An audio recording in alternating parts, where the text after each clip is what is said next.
Durante mucho tiempo, el mundo romano se interpretó como un universo de ciudades al margen del campo, espacios donde la civilización parecía imponerse sobre la naturaleza. Sin embargo, la investigación arqueológica más reciente ha demostrado que esa frontera era mucho más difusa. La ciudad y su entorno rural formaban parte de un mismo sistema ecológico, económico y social. El desarrollo urbano dependía de la gestión de los recursos naturales, del agua, de la madera, de los metales, de la fertilidad de los suelos y de la capacidad de transformar el paisaje. A través de la llamada arqueología del paisaje y de la arqueología ambiental, hoy podemos reconstruir cómo las comunidades romanas planificaron su territorio, explotaron sus recursos y se adaptaron a los cambios del medio. En Baelo Claudia, el proyecto Circe aplica esta mirada ecológica para comprender la relación entre la ciudad y su entorno. ¿Qué nos revela la paleobiología sobre las respuestas de las comunidades humanas frente a los cambios provocados por agentes locales o externos? Pues que miren el presente y verán que todo esto que vemos no existió, ni el acero, ni las construcciones, ni estos campos que eran de encinas y de alcornoque ya no existe. Es decir, hemos hecho una gran transformación y la paleobiología lo que hace es registrar esas transformaciones. Cuando encuentras semillas, encuentras restos de carbones, ahí entra la paleobotánica con todas sus líneas, como son la antracología, la carpología, la palinología. Cuando entras en el mundo que te encuentras un resto animal, que bien puede ser una concha o un hueso, es decir, las partes duras, porque lo demás se deshace o es roído, es consumido por otros animales, pues tú entras en el mundo de la zoología y dentro de la zoología pues entras en la división de quien se dedica a reptiles, a aves, a mamíferos, a micromamíferos, es decir, tenemos tantísimas especies y tantas especies perdidas anteriormente que se necesita una división de las disciplinas, de la flora, de la fauna y de esa gea, que normalmente lo que más necesitamos de esa gea es hacer análisis isotópicos para ver la relación que tiene con el humano que se mueve y lleva a las especies de un lugar a otro. En Baelo Claudia, estudiar la basura es esencial para comprender la vida cotidiana de la ciudad. Los desechos acumulados en distintos momentos revelan tanto los hábitos de consumo como la gestión del espacio urbano.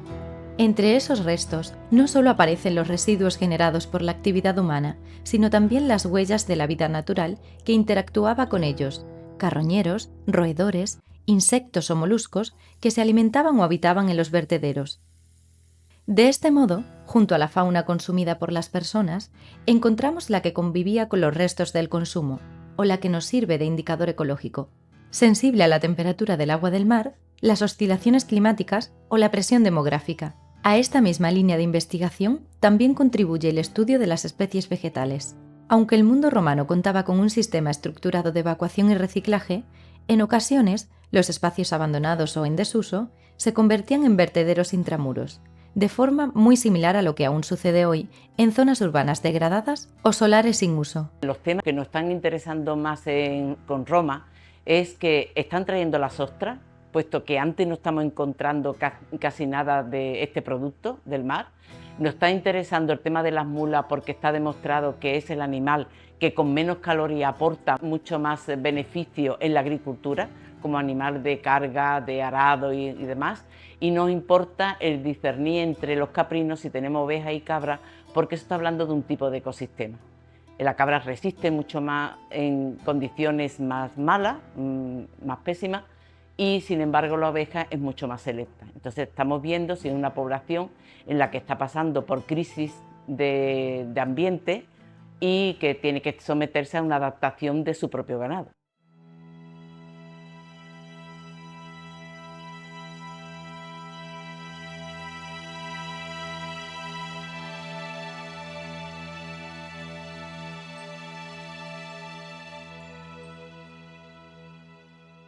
En el territorio de Baelo Claudia, la producción local convivió durante siglos con la llegada de productos importados desde otros puntos del Mediterráneo. Esta coexistencia revela una economía diversificada y bien estructurada, donde los productores locales abastecían la vida cotidiana, el consumo doméstico, la artesanía, el almacenaje o el transporte de productos, mientras que las importaciones respondían a circuitos comerciales más amplios y especializados. Lejos de competir entre sí, ambas esferas se complementaban.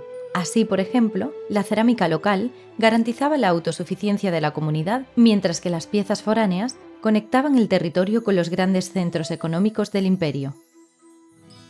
Esta relación entre lo local y lo externo ilustra la capacidad de las comunidades antiguas para integrar diferentes escalas de producción y de intercambio, manteniendo el equilibrio entre la proximidad de los recursos y la apertura al mundo mediterráneo. Desde el punto de vista de la producción es muy interesante, ya que se detectan en las caídas del comercio internacional que hay con las tierras isláticas africanas, que se retoman las producciones locales de este tipo de materiales, ¿no? Identificarlas si son locales o foráneas. Lo interesante de este material es documentar si se vuelven a hacer producciones locales o son exportaciones, ¿no? Desde el punto de vista del comercio son muy interesantes ver que existen importaciones a larga distancia, en unos siglos ya, cuando se considera que el yacimiento parece estar abandonado. Sin embargo, todo lo contrario, estas cerámicas reflejan una ocupación del entorno todavía bastante intensa y además con producciones locales muy probablemente o regionales, ¿no? Sería interesante definir esos conceptos, pero en principio estamos en el principio inicial de la investigación, pero con las aportaciones de este tipo de proyectos podemos avanzar sustancialmente en este tipo de conclusiones. Las monedas nos cuentan otra historia de continuidad. Durante siglos circularon piezas acuñadas mucho antes, testigos de un sistema económico que supo mantener su valor y su funcionalidad a lo largo del tiempo. Estas monedas antiguas siguieron en uso no por inercia, sino por utilidad y confianza. Servían para el intercambio, para el ahorro y también como memoria de un orden que las comunidades reconocían como propio. Su prolongada circulación revela una sociedad práctica, capaz de reaprovechar los recursos metálicos y sostener sus redes comerciales incluso cuando cambiaban los poderes políticos o las fronteras del imperio. En ellas se concentra la huella de una economía que, más que renovarse con cada generación, prolongaba en el tiempo los instrumentos que seguían funcionando.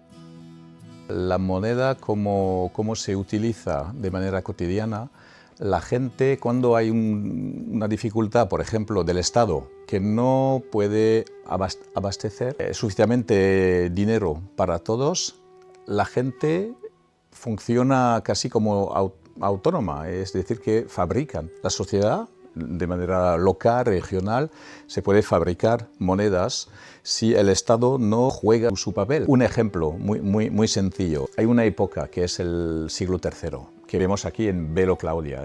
Tenemos este siglo que todos los historiadores del mundo hablan como un siglo de crisis. Es un siglo de crisis porque hay problemas externos, tipo bárbaros, que vienen de Europa Central y que entran dentro del imperio. Otro factor, tenemos una instabilidad del Estado mismo, es decir, que pasamos casi en medio siglo a casi 50 emperadores, usurpadores, hay de todo. Entonces hay un problema interno y tenemos la moneda. La moneda igual. Y la moneda es un reflejo también de esta instabilidad del imperio.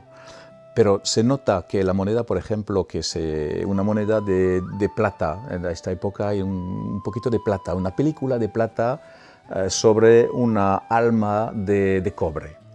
Y esta moneda hay una caída terrible de su peso y de la cantidad de plata que está dentro. La gente todos saben que la moneda está cayéndose. Es decir, que esta moneda, que vale casi nada al final, se utiliza. La gente necesita monedas, entonces si la moneda no tiene un valor en sí, si la plata no está, siguen ellos con esta moneda que es solamente de cobre, pero para comprar un pan necesita ahora 10 monedas al lugar de una moneda, pero da igual, es la inflación, pero funciona.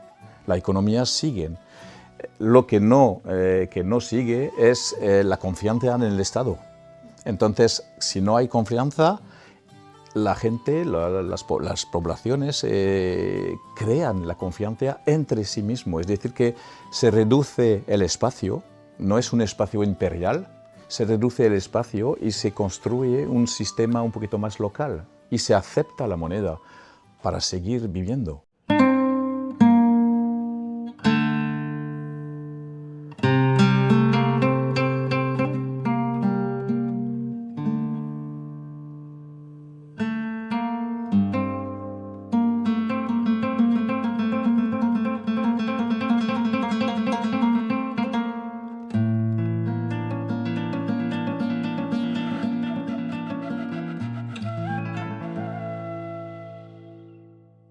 El territorio de Baelo Claudia fue escenario de una larga historia de ocupación humana.